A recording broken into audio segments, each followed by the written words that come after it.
श्री स्वामी समर्थ स्वामी भक्तांनो, तर चला पाहूया की महाराजांचा आज तुमच्यासाठी काय संदेश किंवा काय संकेत आहे. तुमच्या मनात जर एखादा प्रश्न असला तर होऊ शकतं की तुमच्या या संदेशामध्ये महाराजांचा होकार असेल किंवा नकार असेल, काही आहे ते तुम्हाला या संदेशातून कळेन आणि तुम्हाला एक मार्गदर्शन मिळेल स्वामीचा.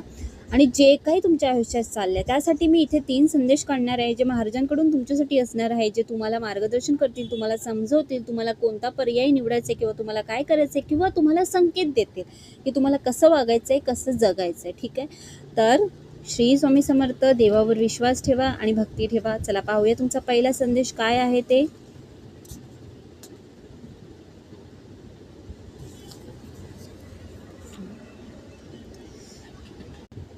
काळजी घ्या, रडू नका.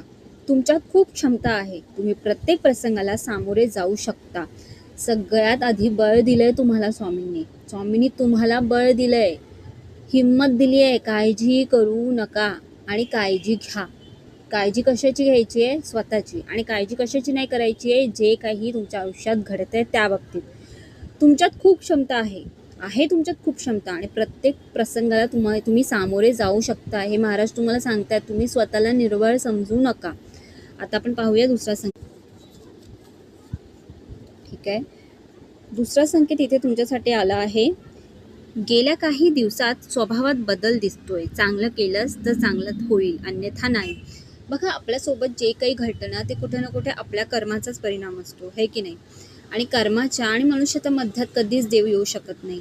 आपल्याला आपले कर्म फेडावेच लागतात, पश्चाताप करावाच लागतो. तेव्हाच आपल्या आयुष्यात नवीन सूर्य उगवतो, दिवस येतो, अंधाराची रात्रानंतर. तर तुम्हाला इथे तेच सांगण्यात आलं आहे की तुमच्या स्वभावात बदल चालला आहे, जो की निगेटिव्ह रित्या किंवा निगेटिव्ह दिशेला चालला आहे. तर महाराज तुम्हाला बोलू इच्छितात की नका जाऊ निगेटिव्ह दिशेला. पॉझिटिव्ह विचार करा. चांगलं विचार केलं, चांगलं वागलात तर चांगलंच होईल, अन्यथा नाही ते सांगण्यात आलं आहे. आणि तुमच्यामध्ये क्षमता आहे. तुम्ही का हार म्हणता? का स्वतःला निर्बळ समजता? तुमच्यासोबत देव आहे, दैवी शक्ती आहे. हेच तुमचं बळ आहे आणि हीच तुमची क्षमता आहे. तुमच्या कर्मांची परतफेड करा आणि बहादुरीने करा. तिसरा संदेश बघूया काय आहे तुमच्यासाठी. तिसरा संदेश आहे, माझ्या चांगल्या भक्तांच्या सोबतीला मी नेहमी असतो, कारण माझे प्रामाणिक भक्त माझी ओळख आहे. बघा किती छान संदेश आला आहे तुमच्यासाठी की तर तुमची भक्ती, तुमची श्रद्धा ही चुकता कामा नये.